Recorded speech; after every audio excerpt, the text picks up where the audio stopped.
ሰላም ጤና ስጥልኝ የተከበራችሁ አድማጭ ተመልካቾቻችን እንዲሁም እዚህ የተገኛችሁ ታዳሚዎቻችን በእንግድነትም የመጣችሁ ከተለያዩ ተቋማት እንግዶቻችን እንኳን ደህና መጣችሁልን። ይህ እንግዲህ ሀበጋር የተማሪዎች ጥያቄና መልስ ውድድር ነው። ሀበጋር ማለት ማህበራዊ መግባባትን ለመፍጠር የምንጠቀምበት ባህላዊ ስርዓት ነው። የቃሉም ደግሞ አቀማመጥ ነገሮችን በተቃርኖም ጭምር ሀበጋር የሚለው ቃልም አቀማመጡ ነገሮችን በተቃርኖም ጭምር ማየት እንዳለብን የሚያመለክት የሚያስገነዝብ ነው። ሀበጋር የተማሪዎች ጥያቄና መልስ ውድድር እንግዲህ በህገ መንግስት በሰብአዊ መብት ድንጋጌዎች በምርጫና ዲሞክራሲያዊ መሪዎች በታሪክና በስነ ጽሁፍ ዙሪያ የተማሪዎችን እንዲሁም አጠቃላይ የማህበረሰቡን ግንዛቤ ለማስፋት ታስቦ እንግዲህ የሚዘጋጅ ሳምንታዊ የተማሪዎች ጥያቄና መልስ ውድድር ነው። ይህንን የሀበጋር ጥያቄና መልስ ውድድር ፕሮጀክት ሪሰርች ኤንድ ትሬኒንግ ሴንተር ከአብርሆት ቤተ መጻሕፍት ጋር በመተባበር ዘወትር ቅዳሜ ከ11 ሰዓት እስከ 12 ሰዓት በኢትዮጵያ ብሮድካስቲንግ ኮርፖሬሽን በኢቲቪ የሚተላለፍ ፕሮግራም ነው። ፕሮግራሙን እየመራሁ አብሬያችሁ የምቆየው እኔ ትሩፋት በላይነህ ነኝ። አብረን እንድንቆይ ግብዣችን ነው።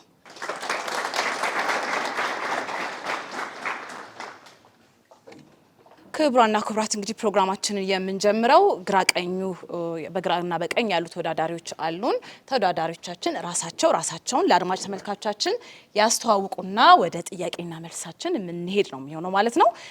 በስተ ግራ በኩል ያላችሁት ራሳችሁን ለአድማጭ ተመልካቾቻችን አስተዋውቁ። ቃል ኪዳን ወልደየስ እባላለሁ። አዲስ አበባ ዩኒቨርሲቲ የሁለተኛ ዓመት የህግ ተማሪ ነኝ። የህግ ተማሪ እሺ። ተወልደ ጌትዬ እባላለሁ። ከአርማስ ዩኒቨርሲቲ መስቀል ካምፓስ የአካውንቲንግ ኤንድ ፋይናንስ ዲፓርትመንት ተማሪ። እሺ እናመሰግናለን። በቀኝ በኩል ሽረት አላምሬ እባላለሁ። ከአዲስ አበባ ዩኒቨርሲቲ ሶስተኛ ዓመት የህግ ተማሪ። ሬቨን በቀለ እባላለሁ። ከአድማስ ዩኒቨርሲቲ አራተኛ ዓመት ዲፓርትመንት ኦፍ አካውንቲንግ ኤንድ ፋይናንስ ተማሪ ነኝ። እሺ እናመሰግናለን። እባካችሁን ቀጥታ ወደ ጥያቄና መልስ ውድድራችን ነው የምንሄደው ማለት ነው። ከዛ በፊት ግን ያው ደንብ አለው። ደንቡን በዙር አንድ ላይ መጀመሪያ ያው ዙር አንድ ነው የምጠይቃችሁ። የዙር አንድን ደንብ አነብላችኋለሁ። ደንቡን በደንብ ታዳምጡና በዛች ደንብ መሰረት ተመርኩሳችሁ ነው ማለት ነው የምትመልሱት። ጥያቄ የመጀመሪያው ዙር ጥያቄው እንግዲህ ደረቅ ጥያቄ ወይም ደግሞ ምርጫ የሌለው ጥያቄ ነው የምናቀርብላችሁ። ይህ ዙር እንግዲህ የመጀመሪያው ዙር ነው። 6 ጥያቄዎች ነው የሚቀርብላችሁ። ለግራና ለቀኝ 6 ጥያቄዎች ይቀርብላችኋል። 6ቱን እንግዲህ በየተራ ነው የምንጠይቃችሁ። በ30 ሰከንድ ውስጥ መመለስ ይጠበቅባችኋል። ይህንን ጥያቄ ነጥቡም 10 ነጥብ ያስገኛል። እያንዳንዱ ጥያቄ 10 ነጥብ ያስገኛል። እንዲሁም የ400 ብርም ሽልማት ያስገኛል እያንዳንዱ ማለት ነው። እንግዲህ አንደኛው ቡድን እድሉን አግኝቶ ካልመለሰ ወደ ሌላኛው ቡድን አሸጋግረዋለሁኝ። ያ ሲሆን ደግሞ የ200 ብር ሽልማት ይኖራቸዋል። እንዲሁም 5 ነጥብ ታገኛላችሁ ማለት ነው። ይህን ደግሞ ስትመልሱ በ15 ሰከንድ ውስጥ መመለስ ይጠበቅባችኋል። መጀመሪያ በ30 ነው የመጀመሪያው ዙር እድል ሲሰጣችሁ። ድጋሚ ከሆነ ግን ተሳስቶ የሚጠየቅ ከሆነ በስንት ሰከንድ? በ15 ሰከንድ ውስጥ መመለስ ይጠበቅባችኋል። ጥያቄውን ደግሞ አንብቤ ሳልጨርስ መመለስ አትችሉም። ምናልባት ይሄኛው ከውድድር ውጭ ስለሚያደርጋችሁ ጥንቃቄ ያስፈልጋል። እየተመካከራችሁ እየተነጋገራችሁ ያው ብሩ ለማግኘትም እውቀትም ማስገንዘብ ስለሆነ ዋናው አላማችንም እየተነጋገራችሁ ምላሹን ትሰጣላችሁ ማለት ነው። ግልጽ ሆኖላችኋል? ግልጽ ነው? እሺ ምናልባት ቡድን 1 ቡድን 2 እያልን መቀጠል እንችላለን። ከዚህ በኋላ ወደ ጥያቄው ነው የምንመጣው። ከቡድን 1 ነው የምንጀምረው። ዝግጁ ናችሁ? እሺ ያው ኦዲየንሱም ደግሞ ሞራል መስጠቱን እንዳይዘነጋ ጥያቄ ቁጥር 1 ስራ ላይ ባለው የህዝብ ተወካዮች ምክር ቤት የሴት ተወካዮች ቁጥር በፐርሰንት ወይም በቁጥር ምን ያህል ነው?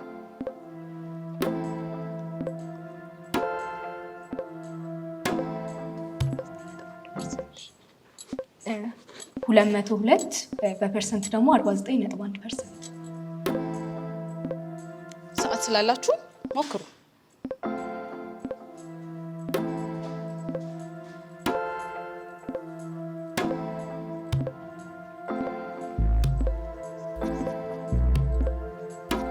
ሁለት ሶስተኛውን ይዛል። ለነገሩ ያው በቁጥር ወይም በፐርሰንት ስለሆነ ነው እንጂ በፐርሰንቱ እንድትጠሩልኝ ስለፈለኩኝ ነው እንጂ ልክ ነው። በትክክል መልሳችሁታል። 202 በቁጥር መልሳችኋል። በፐርሰንቱ ነው የተሳሳታችሁት። በቁጥር ወይ በፐርሰንት ስለሚል አንዱን መልሳችኋል። ሞራል ይገባችኋል። መልሰውታል። እሺ በፐርሰንት እንግዲህ ሴቶች በምክር ቤት ውስጥ ያላቸው በቁጥር ወይ በፐርሰንት ነው ያላቸው ቁጥር ምን ያህል ነው ጥያቄው። በቁጥር 202 በፐርሰንት ደግሞ 49.942 ነው ያላችሁት። ለትንሽ ነው ኦልሞስት ተቀራራቢ ነው፣ ፐርሰንቱም ራሱ ተመልሷል። እሺ ጥያቄ ቁጥር 2 እነ ሽረትና ፌቨን ዝግጁ ናችሁ? እሺ በኢፌዴሪ ህገ መንግስት የፌዴራል ጠቅላይ ፍርድ ቤት ፕሬዝዳንት እና ምክትል ፕሬዝዳንት መርጦ ለህዝብ ተወካዮች ምክር ቤት የሚያቀርበው ማን ነው? በኢፌዴሪ ህገ መንግስት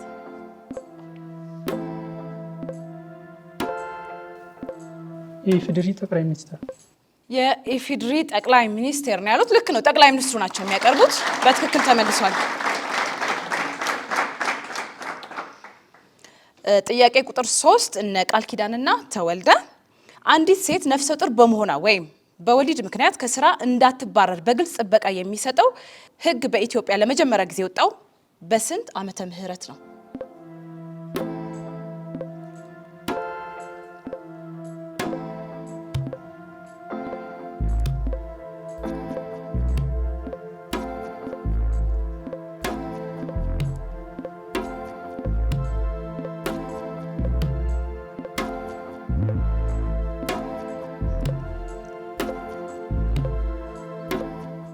እሺ 1994 ሞክሩ፣ ሰዓት አላችሁ። 1987 እሺ እንግዲህ መልሱን አልመለሱትም። በተሰጣቸው ሰዓት ውስጥ ወደ ቡድን 2 አሻግራለሁ ጥያቄው። ሞክሩ፣ 15 ሰከንድ አላችሁ። በኢትዮጵያ አቆጣጠር በ1979 15 ሰከንድ ስለሆነች ሰዓታችሁ አለ። በ1991 እሺ እንግዲህ ሰዓታችሁ ተጠናቋል። መልሱ በ1985 ዓመተ ምህረት ነው። በፍትሐ ብሔር ህግ ቁጥር 2566 ለወሊድ ፍቃድ እውቅና ቢሰጥም በእርግዝና ምክንያት ግን ከመባረር ጥበቃ አያደርግም ነበረ። በአንጻሩ ደግሞ በቀድሞ አሰሪና ሰራተኛ አዋጅ ቁጥር 42 1985 አንቀጽ 87 ንዑስ ቁጥር 5 መሰረት ማንኛውም አሰሪ ሰራተኛዋ ነፍሰ ጡር በሆነችበት ጊዜና ከወለደች ቀን ጀምሮ እስከ 4 ወር ድረስ ባለው ጊዜ ውስጥ እንግዲህ ከስራ ሊያሰናብታት አይችልም ማለት ነው። በዚህ እንጨርሳለን። ጥያቄ ቁጥር 4 ቡድን 2 ዝግጁ ናችሁ? እሺ አንድ ህንጻ ሲሰራ የአካል ጉዳተኞችን እኩል ተጠቃሚነት ለማረጋገጥ ሊያካትታቸው ከሚገቡ ነገሮች ውስጥ 3ቱን ጥቀስ።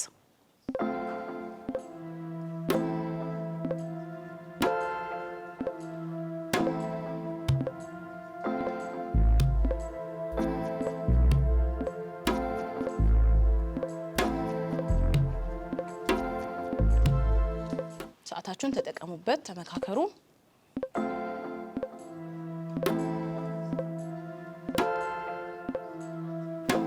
የዊልቸር ማውጫ 3ቱን ጥቀስ ነው። ስለዚህ አንዷን መልሳችኋል፣ 1/3 ይኖራችኋል ማለት ነው። ቀጥታ ጥያቄውን ለቡድን 1 አሻግራለሁኝ። ሞክሩ ቡድን 1ዶች፣ ሰዓታችሁ መቁጠር ጀምሯል።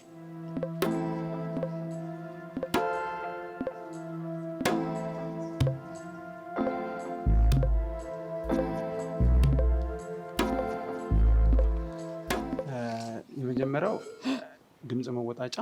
እሺ ሰዓታችሁ አለቀባችሁ እንጂ ያው እየሞከሩ ነበረ። እንግዲህ ጥያቄው በትክክል አልተመለሰም። ምናልባት አንድ ህንጻ ሲሰራ የአካል ጉዳተኞች እኩልነት ተጠቃሚነት ለማረጋገጥ ማካተት ከሚገባቸው ነገሮች ውስጥ 3ቱን ጥቀስ ነበር የተባለው። አቅጣጫ ጠቋሚ ምልክቶች፣ በተሽከርካሪ ወንበር ለመንቀሳቀስ የሚያስችል መዳረሻ ወይም ራምፕ፣ የአካል ጉዳት ላለባቸው ሰዎች የሚመቹና ሊደርሱባቸው የሚችሉ በቂ መጠን ያላቸው መጸዳጃ ቤቶች 4ቱን ጠቅሰናል። ይህም ደግሞ እንግዲህ በግልጽ በኢትዮጵያ የህንፃ አዋጅ ቁጥር 624 ዝባር 2001 አንቀጽ 36 የአካል ጉዳተኞችን እኩል ተጠቃሚነት ለማረጋገጥ ማንኛውም የህዝብ መገልገያ ህንፃ እነዚህን እንግዲህ ያሟላ ግንባታ እንዲኖረው ያስገድዳል። አስገዳጅ ነው ማለት ነው ይሄ ህግ ማለት ነው። ቀጥታ የምንሄደው ወደ ቃል ኪዳን ነው።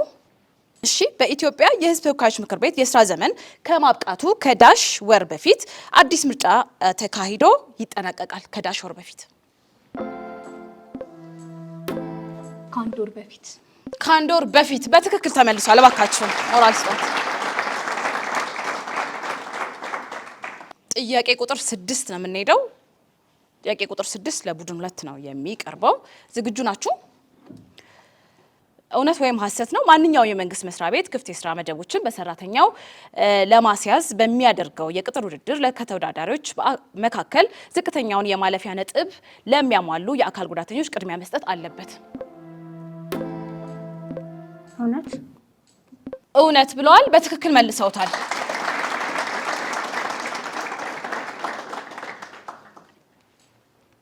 ለማብራራት ያህል በፌዴራል የመንግስት ሰራተኞች አዋጅ ቁጥር 262/1994 አንቀጽ 13 ንዑስ ቁጥር 4 መሰረት የመንግስት መስሪያ ቤቶች ዝቅተኛውን የማለፊያ ነጥብ ለሚያሟሉ የአካል ጉዳተኞች የቅጥር ቅድሚያ እንዲሰጡ እንግዲህ ግዴታ ይጥላል ወይም እንደ ግዴታ ነው ያስቀመጠው በዚህ አዋጅ መሰረት ማለት ነው። ጥያቄ ቁጥር 7 ነው ቀጥታ የምናልፈው። እነ ቃል ኪዳንና እነ ተወልደ እውነት ወይም ሐሰት ነው ለእናንተም የሚቀርብላችሁ ብላችሁ መልሱ ነው። ህፃናት በእድሜያቸው ምክንያት የመብት ተጠቃሚዎች እንጂ ምንም አይነት ግዴታ የለባቸውም። እውነት ወይም ሐሰት?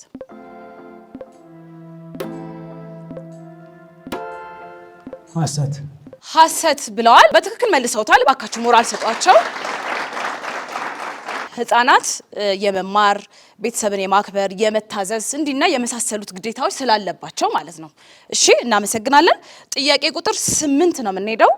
የህፃናት መብትን የሚደነግገው ዓለም አቀፍ የሰብአዊ መብት ሰነድ ምን ተብሎ ይጠራል?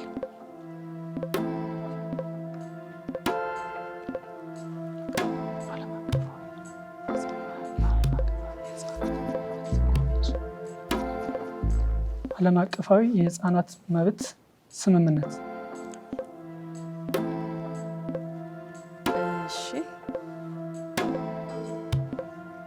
እሺ ሰዓታችሁ አልቋል። ወደ ቡድን 1 ነው የምናሻግረው ማለት ነው ጥያቄውን። ቡድን 1ዶች መሞከር ትችላላችሁ። እነ ቃል ኪዳን ኮንቬንሽን ኦን ቺልድረን ራይትስ። ኮንቬንሽን ኦፍ ቺልድረን ራይትስ በአማርኛ እስቲ ግለጹት። በእንግሊዝኛው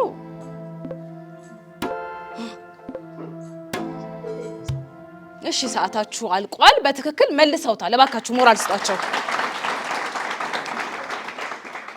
እንግዲህ የህፃናት መብትን የሚደነግገው ዓለም አቀፍ ሕግ የተባበሩት መንግስታት የህፃናት መብቶች ቃል ኪዳን ስምምነት ዓለም አቀፍ ስምምነት ነው ማለት ነው። ተገኝቷል፣ አግኝታችሁታል ቃል ኪዳን። እሺ ቀጥታ ወደ ጥያቄ ቁጥር 9 ነው የምንሄደው። ወደ ቡድን 1 ነው የምናልፈው። ይህ ምስል የምን አይነት አገልግሎትን መኖሩን የሚያመለክት ነው? የምታዩት ስክሪናችሁ ላይ የምታዩት ምስል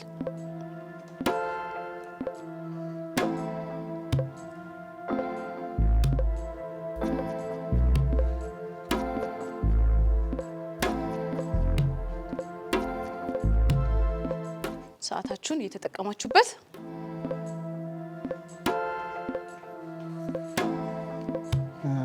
ማየት መስማት ለተሳናቸው ማየት ለሚችሉ አካል ጉዳተኞች የተዘጋጀ ምልክት ነው። ያው መልሱን በትክክል መልሰውታል። እባካችሁ ሞራል ስጧቸው። ያው የምልክት ቋንቋ አገልግሎት መኖሩን የሚያሳይ ምልክት ነው።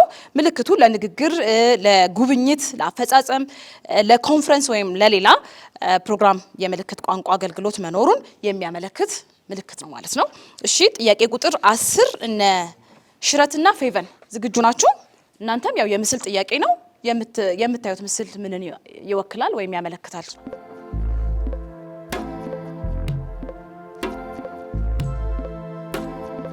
ተነጋግራችሁ ሰዓታችሁን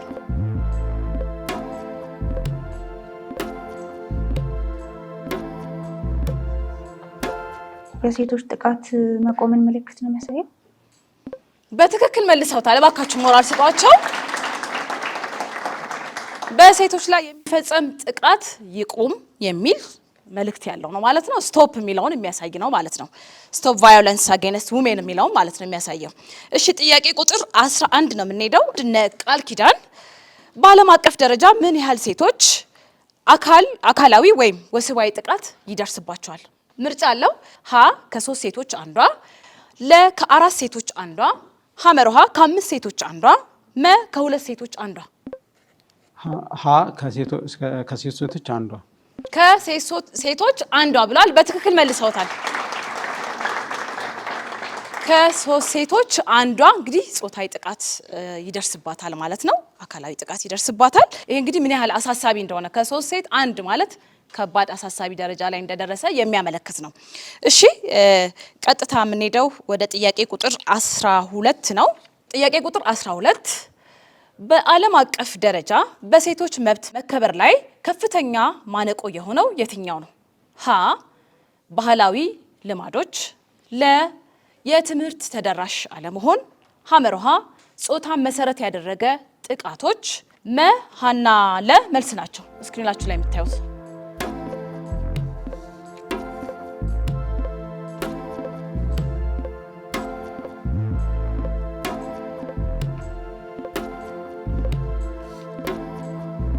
መ ሀና ለ መልስ ናቸው።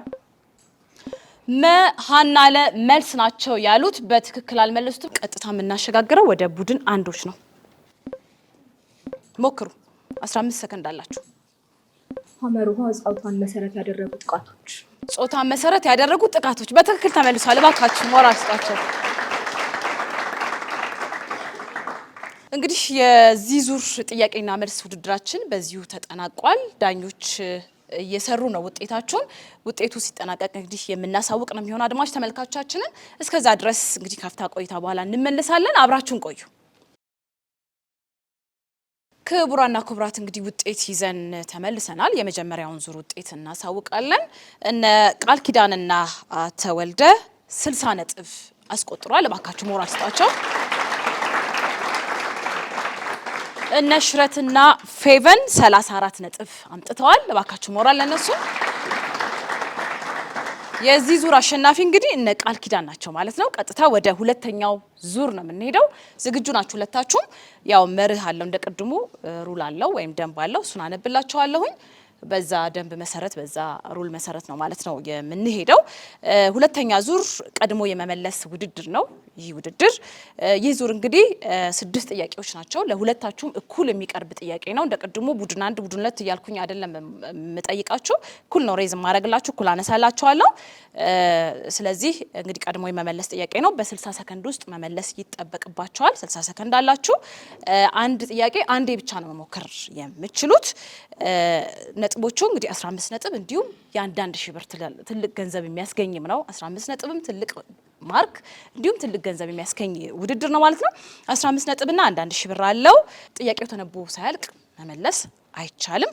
ነገር ግን አንደኛው ሳይመልስ ቀርቶ ወደ አንደኛው የሚሸጋገር ከሆነ 5 ነጥብ የሚያስገኝና እንዲሁም ሽልማቱ ደግሞ 1000 ብር ነው ሽልማቱ። ያው ብሩ አንድ ነው፣ ነጥብ ግን ያስቀንሳል ማለት ነው። እንግዲህ ቀድሞ ጥያቄውን ለመመለስ ሙከራ ያረገ ተወዳዳሪ እና ካልመለሰ ሳይመልስ ቢቀር 5 ነጥብም ይቀነስበታል። ይሄ ማወቅ አለባችሁ፣ አስተውላችሁ ነው ማለት ነው መጫን ያለባችሁ መልስ ለመመለስ መሞከር ያለባችሁ። ስለዚህ ቀጥታ ወደ ጥያቄው እንመጣለን። ዝግጁ ናችሁ? ለሁለታችሁ የሚቀርብ ጥያቄ ስለሆነ እሺ። ጥያቄ ቁጥር 1 በፌዴራል ሕገ መንግስቱ ላይ ስማቸው የተመለከተው የክልል መንግስታት ስንት ናቸው? ምርጫ አለው። ሀ 9 ለ11 ሐመርሃ 7 መ8 ቡድን 1 ቀድሞ አብርቷል። እንግዲህ መልሱን ለመመለስ ቡድን አንዶች እባካችሁ። ሀሌታ ውሃ 9 ሀሌታ ውሃ 9 ብሏል። በትክክል ተመልሷል። 9 ናቸው። እነሱም አማራ፣ አፋር፣ ትግራይ፣ ኦሮሚያ፣ ሶማሌ፣ ቤኒሻንጉል፣ ጋምቤላ፣ የደቡብ ብሔር ብሔረሰቦች ህዝቦች እንዲሁም ሀረሪ ክልል ናቸው።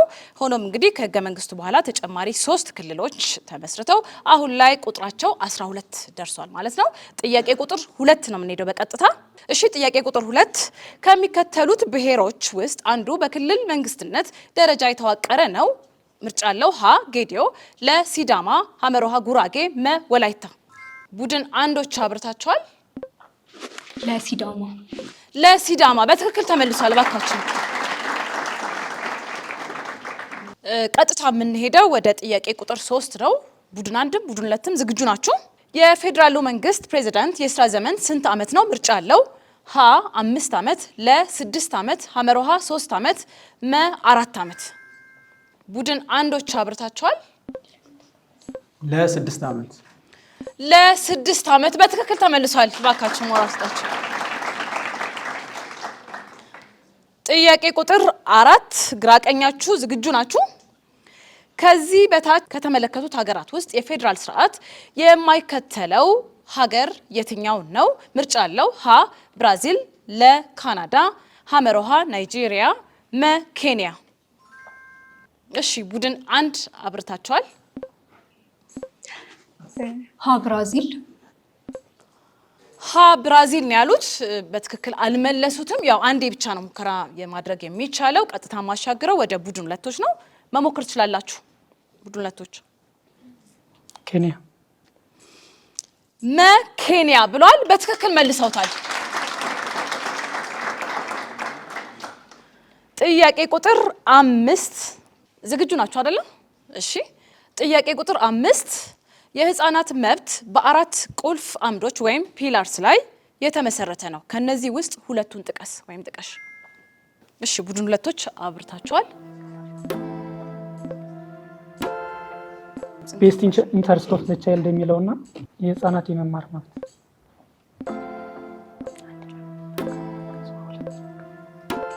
ፒላርስ ነው የተባለው ወይም አምዶች። ሞክሩ ሰዓት ያላችሁ።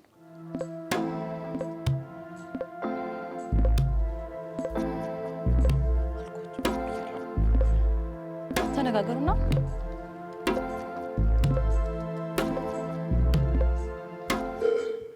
እሺ እንግዲህ መልሱን በትክክል አልመለሱትም እነ ፌቨን። ቀጥታ ወደ ቡድን አንድ አሻግራለሁኝ። መሞከር ትችላላችሁ ቡድን አንዶች።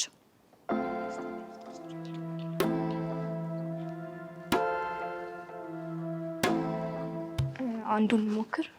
እሺ ቤስት ኢንትረስት ኦፍ ዘ ቻይልድ እሱን እነሱም ጠቅሰውታል። እሺ ቁልፍ ወይም አምዶች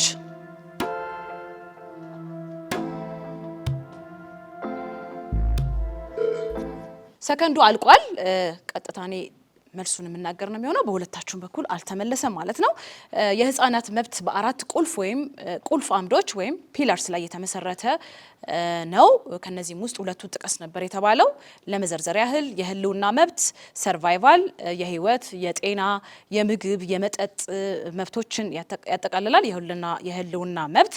ሌላው የእድገት መብት ነው፣ ዴቨሎፕመንት የምንለው ነው። የትምህርት፣ የጨዋታ፣ የማንነት መብቶችን የያዘ ነው። የመጠበቅ መብት ወይም ፕሮቴክሽን የምንለው መብት ነው። ከጥቃት፣ ከመረሳት፣ ከብዝበዛ፣ ከጎጂ ስራዎች የመጠበቅ መብት። ሌላው የተሳትፎ መብት ወይም ፓርቲሲፔሽን የምንለውም እንደ አንድ መብት ተቀምጧል። እነዚህ ማለት እንግዲህ አመለካከትን የመግለጽ የሀሳብ ነጻነት፣ የንግግር ነጻነት መብት ናቸው።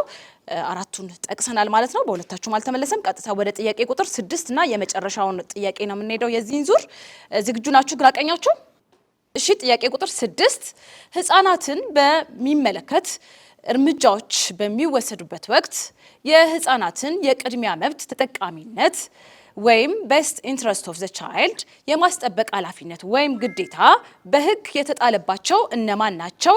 ያበራው አካል እንግዲህ አሁን ከውድድር ውጭ ነው የሚሆነው ማለት ነው። አንብቤ ሳልጨርስ ነው ያበሩት። እነማን ናቸው? ቡድን ሁለቶች። እንግዲህ ይሄ ጥያቄ ያው ቀድማችሁ ስላበራችሁ ቀድሞ ማብራት አይቻልም። ቅድሚያ እንግዲህ ተናግረናል ደንቡን። ይዘላችሁና ቀጥታ ወደ ቡድን አንድ ጥያቄውን የምናሻግር ይሆናል። ጉዳዩን በሚመለከት የመጣላቸው ፍርድ ቤቶች ላይ የተሰየሙት ዳኞች እነማን ናቸው ነው የሚለው። ህፃናት መብት ጉዳዮች ላይ የሚሰሩ ማህበራዊ ሰራተኞች፣ ማህበራዊ ሰራተኞች፣ ዳኞች። እሺ የሴቶችና የህፃናት ማህበራዊ ቢሮ ተቋማት ምን አይነት ተቋማት? የፍትህ ተቋማት። እንግዲህ ዳኞቻችን ግማሽ ነጥብ ማግኘት አለባቸው ብለው ውሳኔ ሰጥተዋል ማለት ነው። ግማሽ ነጥብ አግኝታቸዋል። ሞራል ይገባቸዋል። እንግዲህ በዋናነት ወላጆች፣ ማንኛውም የመንግስት አካላት፣ የበጎ አድራጎት ተቋማት ግዴታ አለባቸው ማለት ነው። ክቡራና ክቡራት እንግዲህ በሁለተኛው ዙር የያዝነውን ጥያቄና መልስ ውድድራችንን በዚሁ እናጠናቀቅና ወደ ሶስተኛ ዙር የምንገባ ነው የሚሆነው። እስከዛ ድረስ ግን ያ ውጤት ይዘን የምንመለስ ነው የሚሆነው። እስከዛ አብራችሁ እንድትቆዩ ግብዣችን ነው። ክቡራና ክቡራት እንግዲህ ውጤት ይዘን ተመልሰናል። ውጤት የሁለተኛውን ዙር ውጤት የምናሳውቅ ይሆናል። እነ ቃል ኪዳንና ተወልደ 48 ነጥብ አግኝተዋል። ባካችሁ ሞራል ስጧቸው። እነ ሽረትና ፌቨን 10 ነጥብ አስቆጥረዋል ማለት ነው። ባካችሁ በዚህ ዙር እንግዲህ እነ ቃል ኪዳንና ተወልደ 48 በማምጣት እንግዲህ አሸናፊ ሆነዋል። ባካችሁ ሞራል ስጡልንና ያው የነ ሽረትና ፌቨንም ሊቀየር ስለሚችል እንግዲህ ውጤቱ በርተታችሁ እንግዲህ መመለስ ነው፣ ለመመለስ ጥረት ማድረግ ነው። ቀጥታ የምንሸጋገረው ወደ ሶስተኛ ዙር ልዩ የጥያቄና ውድድር ፕሮግራማችን ነው ማለት ነው። በዚህ ውድድር እንግዲህ እንደመጀመሪያው ደንብ አለው። ደንቡን አነብላችኋለሁ። በዚህ ዙር 6 አይነት ምድቦች አሉ። የመጀመሪያው ምድብ ስነ ዜጋ፣ ምድብ 2 ሰብአዊ መብት፣ ምድብ 3 ምርጫና መራጮች፣ ምድብ 4 ስነ ጽሁፍ፣ ምድብ 5 ታሪክ እንዲሁም ምድብ 6 ደግሞ ሉላዊ ወይም ግሎባል የሚባል ምድቦች አሉ ማለት ነው። ከነዚህ ውስጥ 5 ጥያቄ ነው ለሁለታችሁም የሚቀርብላችሁ። በዚህ እስካሁን ባለው ውጤት ከፍተኛ ነጥብ ያስመዘገበው ከፍተኛ ነጥብ ያስቆጠረው ቡድን ነው ማለት ነው ምርጫ የመጀመሪያውን እድል የሚወስደውና ምርጫ የሚመርጠው። በድምሩ እንግዲህ 5 ጥያቄዎች ናቸው የሚቀርቡት ማለት ነው። ስለዚህ እንግዲህ ይሄንን ደግሞ በ60 ሰከንድ ውስጥ መመለስ ይጠበቅባቸዋል። እያንዳንዱ 10 ነጥብ አለው። አንዱ ጥያቄ 10 ነጥብ የሚያስገኝ ይሆናል። የብር መጠኑም የ400 ብር ሽልማት የሚያስገኝ ይሆናል ማለት ነው። ጥያቄ አለመመለስ እንግዲህ መልስ አለመስጠት ከነጥባችሁ የሚቀነስባችሁ ነገር የለም። ያቃታችሁን ነገር ግን ካለ ምናልባት ማትመልሱት ያቃታችሁ የከበዳችሁ ካለ ለኦዲየንስ ማስተላለፍ ትችላላችሁ። አንድ ጥያቄ ማስተላለፍ ትችላላችሁ። ከ5ቱ አንዱን ትችላላችሁ ማለት ነው። ይሄን ይመስላል። ግልጽ ነው። ለግራ ያገኛችሁ ግልጽ ነው። ስለዚህ የምጀምረው ከነ ቃል ኪዳንና ተወልደ ነው የምጀምረው። ከፍተኛ ነጥብ ያስመዘገባችሁት እስካሁን ባለው ዙር እናንተ ስለሆናችሁ ምድብ ትመርጣላችሁ። ምድብ 1 ስነ ዜጋ፣ ሰብአዊ መብት፣ ምርጫና መራጮች፣ ስነ ጽሁፍ፣ ታሪክ፣ ሉላዊ ወይም ግሎባል አለ። ከነዚህ ውስጥ የትኛው ይሁንላችሁ? ምድብ 1 ስነ ዜጋ። ስነ ዜጋ ጥያቄ ቁጥር 1። እሺ ዝግጁ ናችሁ? በኢትዮጵያ ህገ መንግስት ከሚከተሉት ውስጥ የትኛው ዲሞክራሲያዊ መብት ነው? ምርጫ አለው። ሀ የእኩልነት መብት፣ ለ የሃይማኖትና የእምነት ነጻነት፣ ሐመሮሃ የመሰብሰብና ሰላማዊ ሰልፍ የማድረግ መብት፣ መ በህይወት የመኖር መብት። ሐመሮሃ የመሰብሰብና ሰላማዊ ሰልፍ የማድረግ መብት። ሐመሮሃ የመሰብሰብና ሰላማዊ ሰልፍ የማድረግ መብት ብሏል። በትክክል ተመልሷል። እባካችሁ ሰብአዊ መብት፣ ምርጫና መራጮች፣ ስነ ጽሁፍ፣ ታሪክ፣ ሉላዊ መምረጥ ትችላላችሁ። እሺ ምድብ 4 ስነ ጽሁፍ። ምድብ 4 ስነ ጽሁፍ። ሞኝን እባብ 2 ጊዜ ነደፈው፣ አንድ ጊዜ ሲያይ፣ አንድ ጊዜ ሲያሳይ። ይህ ምሳሌያዊ አነጋገር የሚያስተላልፈው ትምህርታዊ መልእክቱ ምንድን ነው? ምሳሌያዊ አነጋገሩ የሚያስተላልፍልን መልእክት ከችግሮች ሞኝ ሰው ከችግሩ እንደማይማርና የመጀመሪያው ጊዜ ከነበረን ችግር አልፈን ሁለተኛ ጊዜ ላይ መጋፈጥ ስንችል እሱን ነው የሚያሳየን። ከአንዴ ከመጀመሪያ ከገጠመን ችግር ለሁለተኛ ጊዜ ሲመጣ ደግሞ ከሱ ትምህርት ወስደን ሁለተኛውን በአግባቡ መወጣት እንዳለብን። ስለዚህ በትክክል መልሰውታል። በሚገባ ነው የመለሱት። ሰው ከአንድ ጊዜ ስህተቱ እንግዲህ መማር እንዳለበት በግልጽ የሚያመለክት ምሳሌያዊ አነጋገር ነው። ስነ ዜጋ፣ ስነ ጽሁፍ መርጣችኋል። ታሪክ፣ ሉላዊ እና ምርጫና መራጮች አሏችሁ። ምረጡ። ከነዚህ ውስጥ የትኛው ይሆንላችሁ? የትኛው ምድብ ይሆንላችሁ? ምድብ 5 ታሪክ። ምድብ 5 ታሪክ። እሺ ምድብ 5 ታሪክ ጥያቄ ቁጥር 1 አክሱማውያን ከውጭው ዓለም ለመገናኘትና ዓለም አቀፍ ንግዳቸውን ለማቀላጠፍ ሲጠቀሙበት የነበረው ወደብ ዳሽ ይባላል። አዶሊስ። አዶሊስ ብለዋል። በትክክል መልሰውታል።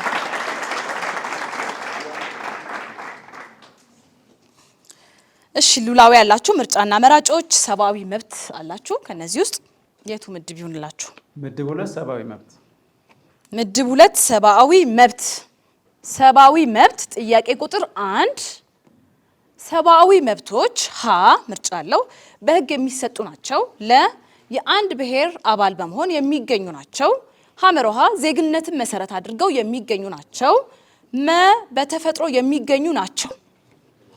መ በተፈጥሮ የሚገኙ ናቸው። መ በተፈጥሮ የሚገኙ ናቸው ነው ያሉት። በትክክል መልሰውታል። ምርጫና መራጮች አላችሁ፣ እንዲሁም ሉላዊ ሁለት ነው ያላችሁ። ከሁለቱ አንዱን መምረጥ ትችላላችሁ። አንዱን ምድብ 3 ምርጫና መራጮች። ምድብ 3 ምርጫና መራጮች። እሺ ምርጫና መራጮች ጥያቄ ቁጥር 1 የኢትዮጵያ ብሔራዊ ምርጫ ቦርድ ተጠሪነቱ ለማን ነው? ምርጫ አለው። ሀ ለፍትህ ሚኒስቴር፣ ለህዝብ ተወካዮች ምክር ቤት፣ ሐመሮሃ ለፌዴሬሽን ምክር ቤት፣ መ ለቦርዱ የስራ አመራር ቦርድ። መ ለቦርዱ የስራ አመራር ቦርድ። እሺ መልሱ በትክክል አልተመለሰም። እንግዲህ የኢትዮጵያ ብሔራዊ ምርጫ ቦርድ ተጠሪነቱ ለማን ነው የሚል ነበር ጥያቄው።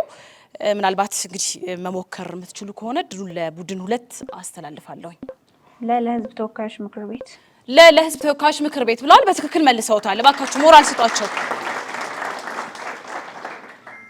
የኢትዮጵያ ብሔራዊ ምርጫ ቦርድ እንግዲህ ለህዝብ ተወካዮች ምክር ቤት ነው ማለት ነው ተጠሪነቱ። ቡድን አንዶች በዚሁ ጨርሰናል። 5 ጥያቄያችሁን ጨርሳችኋል። ቀጥታ የምንሸጋገረው ወደ ቡድን 2ቶች ነው። ዝግጁ ናችሁ? ቡድን 2ቶች እነ ፌቨን እና ሽረት። እሺ ምድብ ትመርጣላችሁ። ያው ስነ ዜጋ አለ፣ ሰብአዊ መብቶች፣ ምርጫና መራጮች፣ ስነ ጽሁፍ፣ ታሪክ፣ ሉላዊ ወይም ግሎባል። ከዚህ ውስጥ የትኛው ይሆንላችሁ? ቅድሚያ ምድብ 1 ስነ ዜጋ። እሺ ስነ ዜጋ ጥያቄ ቁጥር 2 ከሚከተሉት ውስጥ የትኛው መብት ለዜጎች ብቻ የተሰጠ ነው? ሀ የፖለቲካ መብት፣ ለ የኢኮኖሚ መብት፣ ሐመሮሃ የሲቪል መብት፣ መ ሁሉም መልስ ናቸው።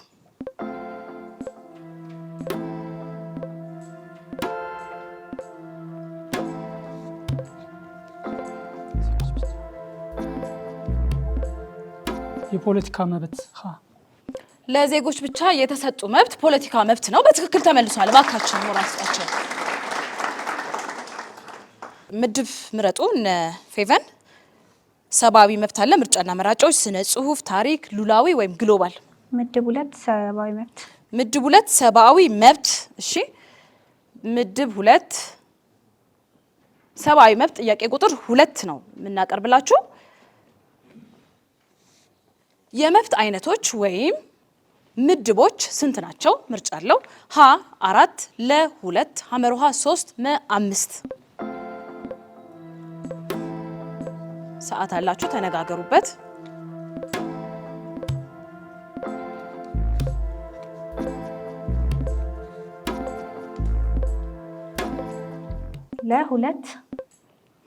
ለ2 ነው ያሉት። በትክክል አልመለሱትም። ጥያቄውን ቀጥታ ወደ ቡድን 1 አሻግራለሁ።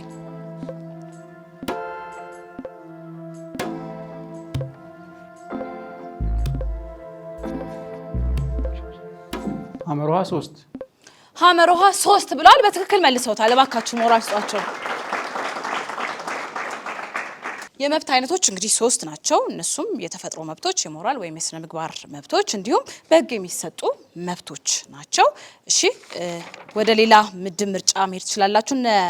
እነ ፌቨን ቡድን 3 ምርጫና መራጮች።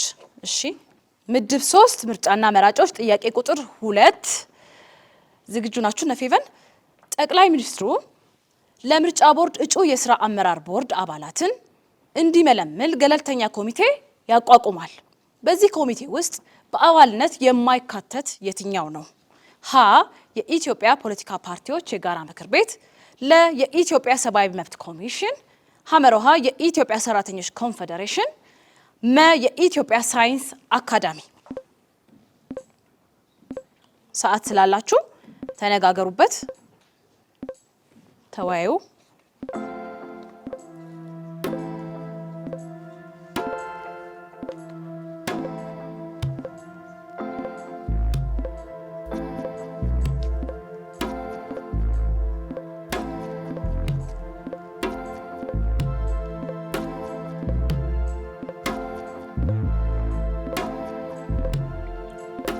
እሺ የኢትዮጵያ ሳይንስ አካዳሚ የኢትዮጵያ ሳይንስ አካዳሚ ነው ያሉት። በትክክል አልመለሱትም። ጥያቄውን ወደ ቡድን አንዶች አሻግራለሁኝ። መሞከር ትችላላችሁ ቡድን አንዶች። የኢትዮጵያ ፖለቲካ ፓርቲዎች የጋራ ምክር ቤት የኢትዮጵያ ፖለቲካ ፓርቲዎች የጋራ ምክር ቤት ብሏል። በትክክል ተመልሷል። ጠቅላይ ሚኒስትሩ እንግዲህ ለምርጫ ቦርድ እጩ የስራ አመራር ቦርድ አባላትን የሚመለምሉ ገለልተኛ ኮሚቴ ያቋቁማሉ። ከነዚህ ውስጥ እንግዲህ በአባልነት የማይካተቱ ነው ያለው። በአባልነት የኢትዮጵያ ፖለቲካ ፓርቲዎች የጋራ ምክር ቤትን አያካትትም ማለት ነው። ሌሎቹን ማካተት ይችላል። እሺ ብሔራዊ ምርጫ ቦርድ ማቋቋሚያ አዋጅ ቁጥር 1133 ዝባር 2019 አንቀጽ 5 ንዑስ ቁጥር 1 መሰረት ጠቅላይ ሚኒስትሩ እጩ የምርጫ ቦርድ የስራ አመራር ቦርዶችን እንግዲህ በአባልነት የሚመለምል ገለልተኛ ኮሚቴ ያቋቁማል። ኮሚቴውም የሚከተሉትን አባላት ይኖሩታል። እነሱም ከኢትዮጵያ ሃይማኖት ተቋማት ጉባኤ የወጣ አንድ ሰው፣ ከኢትዮጵያ ሳይንስ አካዳሚ አንድ ሰው፣ ከኢትዮጵያ ሰራተኞች ኮንፌዴሬሽን አንድ ሰው፣ ከኢትዮጵያ ንግድና ማህበራት ምክር ቤት አንድ ሰው፣ ከኢትዮጵያ ሰብአዊ መብት ኮሚሽን አንድ ሰው፣ ከሲቪል ማህበራትና ከሀገር ሽማግሌዎች የሚመረጡ 3 ሰዎችን ያቋቁማል ማለት ነው። እንደ ኮሚቴ ምርጫ ትመርጣላችሁ። እነ ፌቨን ታሪክ ጥያቄ ቁጥር 2 በኢትዮጵያ ታሪክ የ1953ቱን የታህሳስ ግርግር ወይም መፈንቅለ መንግስት ያስተባበሩት ወንድማማቾች ማን ናቸው? ማን ይባላሉ?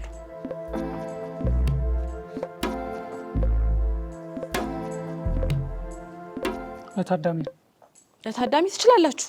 አንድ ጥያቄ። ታደለ ባቡ ባላለው የ3ኛ ዓመት የህግ ተማሪ ነኝ። ጀነራል መንግስቱ ነዋይና ግርማሚ ነዋይ። እሺ በትክክል መልሶታል። እባካችሁ ሞራል። እሺ እነ ፌቨን ምድብ ምረጡ። ምድብ 4 ስነ ጽሁፍ። ምድብ 4 ስነ ጽሁፍ። እሺ ስነ ጽሁፍ ጥያቄ ቁጥር 2ን አነብላችኋለሁ። ቀጥሎ የቀረበው ምሳሌያዊ አነጋገር አቻውን ተናገር። ባጎረስኩ እጄን ተነከስኩ። ምሳሌ አነጋገሩን ተመሳሳይ አቻ የሆነ ምሳሌ አነጋገር ጥቀስ ነው።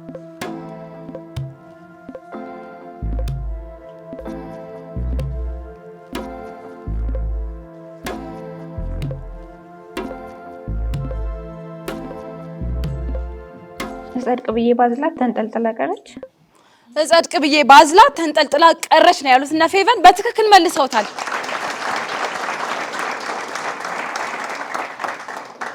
እሺ ያው የሶስተኛ ዙር ጥያቄና መልሳችን በዚሁ ተጠናቋል። ወደ አራተኛ ዙር የምንመለስ ነው የሚሆነው። ውጤት ይዘንም እንመለሳለን። እስከዛው እንግዲህ አብራችሁን ቆዩ። እሺ የሶስተኛውን ዙር ውጤት ይዘን ተመልሰናል። እነ ቃል ኪዳንና ተወልደ 40 ነጥብ አስቆጥሯል። እባካችሁን ሞራል ሰጣቸው።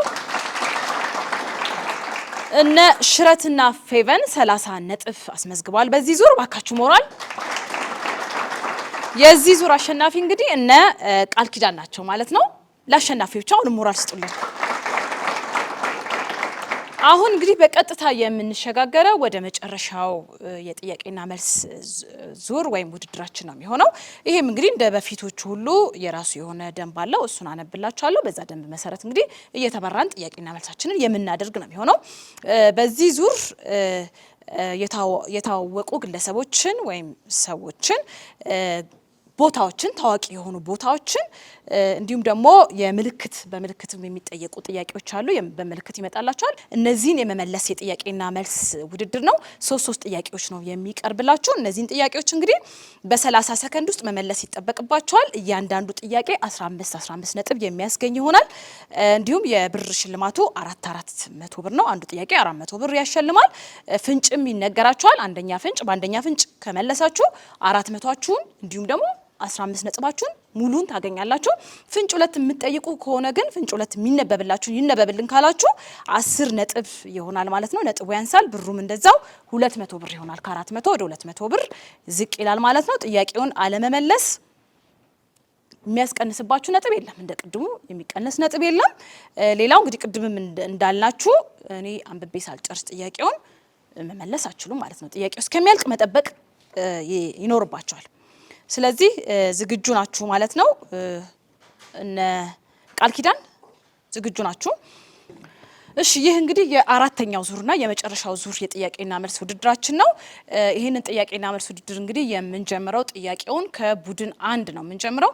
ቡድን አንዶች እነ ቃል ኪዳን ዝግጁ ሆኖልንና ያው ኮምፒውተራችሁ ዝግጁ ነው? እሺ ቀጥታ ወደ ጥያቄያችን ነው የምናልፈው። 3 ጥያቄዎች ናቸው ያለው ብለናል። ያላቸው የመጀመሪያውን ጥያቄ ያነሳላችኋለሁ። እኚህ ሰው በስክሪናችሁ ላይ የምታዩቸው ሰው ማን ናቸው? ፍንጭ ሰጣለሁኝ። አፍሪካ አሜሪካዊ አብዮተኛና የጥቁር ብሔርተኛ ወይም ናሽናሊስት መሪ ነበሩ። ሰዓታችሁ መቁጠሩን ጀምሯል። እናንተም እያሰላሰላችሁበት እስከዛ ድረስ ካልተመለሰ ወደዚህኛው ይሻገራለሁ። ሁለተኛ ፍንጭ ፍንጭ 2 ጠይቀዋል። ለጥቁር መብት መከበርና በአፍሪካ አሜሪካውያን ማህበረሰብ ውስጥ የእስልምና ሃይማኖት እንዲስፋፋ በግንባር ቀደምትነት የታገሉም ናቸው።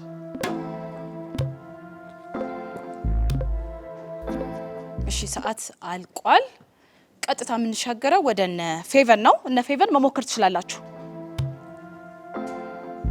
ስክሪናችሁ ላይ ያያችኋቸው ነው አይደል? ስለዚህ ሞክሩ።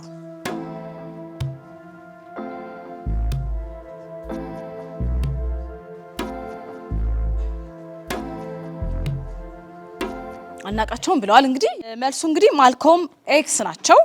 በቀድሞ አጠራራቸው ማልኮም ሊትል በመባል ይጠራሉ ማለት ነው። ቀጥታ የምናልፈው ወደ ጥያቄ ቁጥር 2 ነው። እነ ቃል ኪዳን ጥያቄ ቁጥር 2 ይህ ሐውልት ምን ተብሎ ይጠራል? በስክሪናችሁ ላይ የምታዩት ሐውልት ምን ተብሎ ይጠራል? ፍንጭ ሰጣለሁኝ። 4 ኪሎ ይገኛል።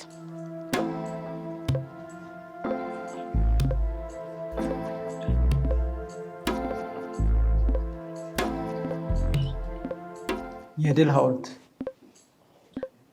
የአርበኞች የድል ሐውልት ሚያዝያ 27 የሚከበረው ሚያዝያ 27 የሚከበረው የአርበኞች የድል ሐውልት ብሏል። በትክክል መልሰውታል። እባካችሁ ሞራል። በየዓመቱ እንግዲህ ሚያዝያ 27 ይከበራል። ፍንጭ 2ንም ከነሱ ሰምተናል ማለት ነው፣ ነግረውናል። ቀጥታ የምናልፈው ወደ ጥያቄ ቁጥር 3 ነው። ይህ ቁጥር ስንት ነው? በስክሪናችሁ ላይ የምታዩት ቁጥር ስንት ነው?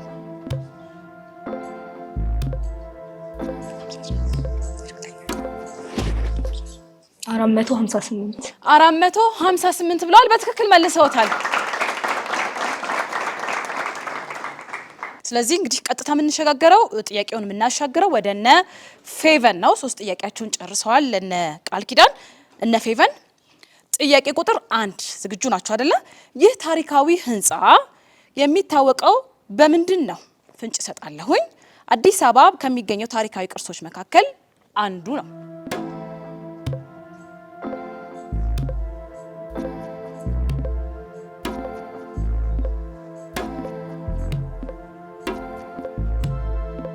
የአፄ ምኒልክ ቤተመንግስት ምናልባት አፄ ምኒልክ ቤተመንግስት ብለዋል። በትክክል መልሰውታል። እባካችሁ ሞራል ስጧቸው። በምን ለያሃት ግን? በምንድን ነው የለያችኋት? አይ ጎብኝቻለሁ መሰለኝ። ጎብኝታል ሄዳ። ስለዚህ በደንብ ታውቀዋለህ። እሺ በትክክል መልሰውታል። እንጦጦ ማርያም ቤተክርስቲያን ቅጥር ግቢ ውስጥም ይገኛል። የዳግማዊ አፄ ምኒልክ ቤተመንግስት ነው።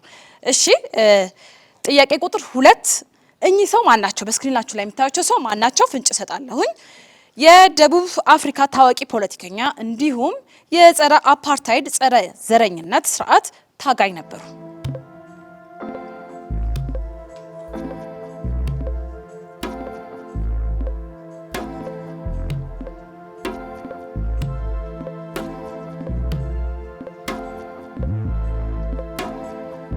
ሰዓታችሁ እንዳያልቅባችሁ እንግዲህ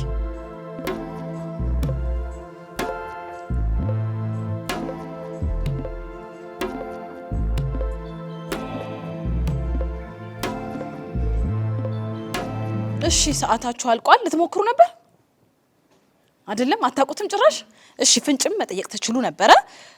ቀጥታ ማሻገረው እንግዲህ ወደ ቡድን 2 ፍንጭ እስካሁን እነሱ ይነገረናል አሉ። ቡድን 2ቶች መሞከር ትችላላችሁ። ማርያም አኬባ ሞክሩ። ሰዓት ተሰጥቷችኋል። ሰዓት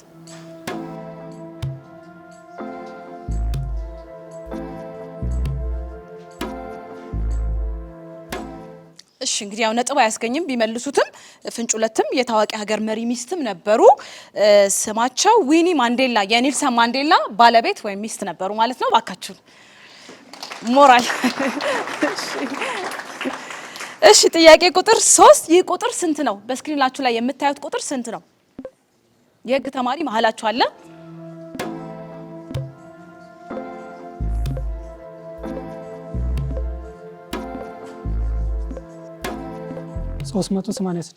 $386 በትክክል መልሰውታል። የህግ ተማሪ ያው እንግዲህ ቁጥሩ አይሳነውም በጊያለው መጀመሪያም ስለዚህ በትክክል መልሰዋል። እሺ እንግዲህ ክቡራና ክቡራት ፕሮግራማችን እስካሁን ያያችሁትን የተከታተላችሁትን ይመስል ነበረ። ተወዳዳሪዎቻችን እጅግ አድርገን እናመሰግናለን እዚህ ስለተገኛችሁ ስለተወዳደራችሁልን። እንግዲህ ይበል የሚያስብል ነው። በቀጣይም ደግሞ በሌላ ፕሮግራም እንደምትመጡ ባለሙሉ ተስፋ ነን። ውጤት እንግዲህ የምናሳውቅ ይሆናል። እስከዛው ድረስ ካፍታ ቆይታ በኋላ እንመለሳለን። አብራችሁን ቆዩ።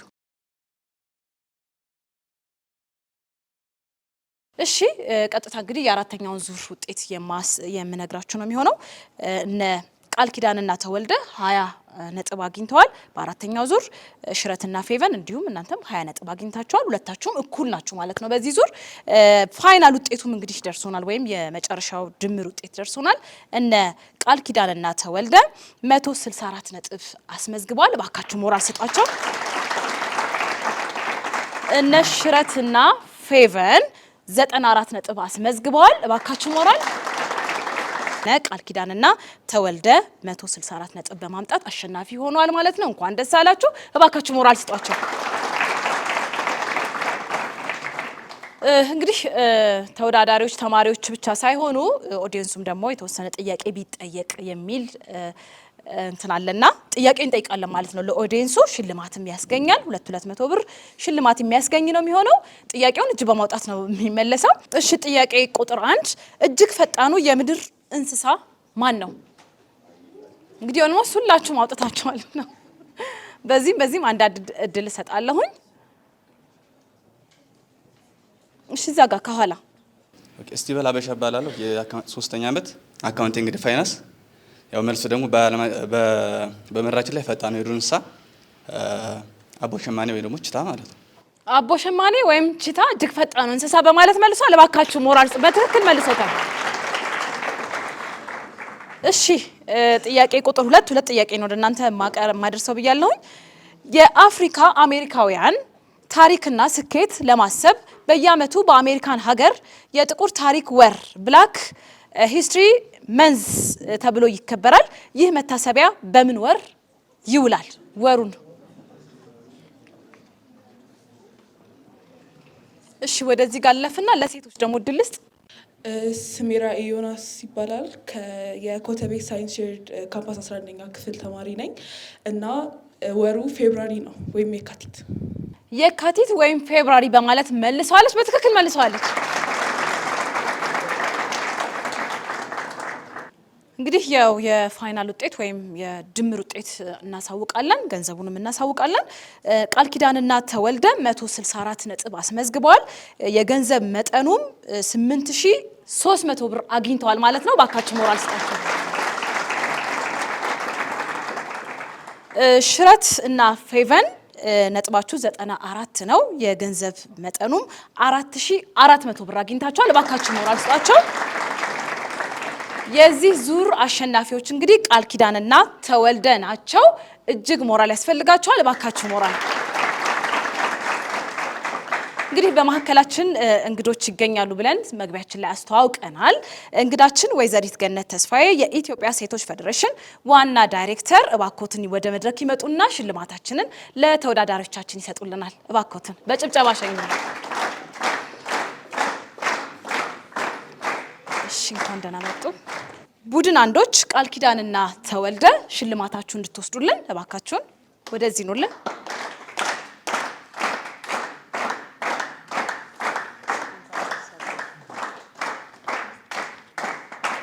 እሺ ሞራል ያስፈልጋችኋል። ሽረትና ፌቨን ቡድን ሁለቶች ይሰጡልናል። እባካችሁ ሞራል ስጧቸው።